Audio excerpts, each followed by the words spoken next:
এই মাদ্রাসাগুলোই কিন্তু সবচেয়ে বেশি অবদান রাখে জাতির।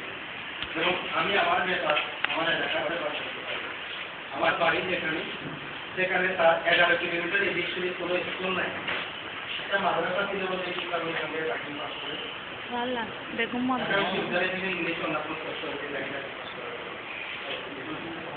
তো এবং এই ব্যবস্থা ক্লাস থেকে ইংলিশে আজকেও কোনো স্কুল থেকে সরাসরি সব করে পাস করতে বলে আমার জানা নেই।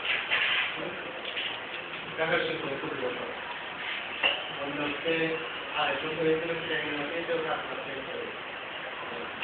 তো এনিওয়ে মাদ্রাসাগুলোতে একেবারে কম অবদান থাকে তারপরও অনেক অবদান করা হয়, কোনো ধরনের প্রশিক্ষণ দেওয়া হয় না। তো আমেরিকান সরকার আমাদেরকে সেদিক দিয়ে সাহায্য করতেছে, এটা একটা তাদের কাছে তো আপনাদেরকে দীর্ঘমেয়াদী প্রশিক্ষণ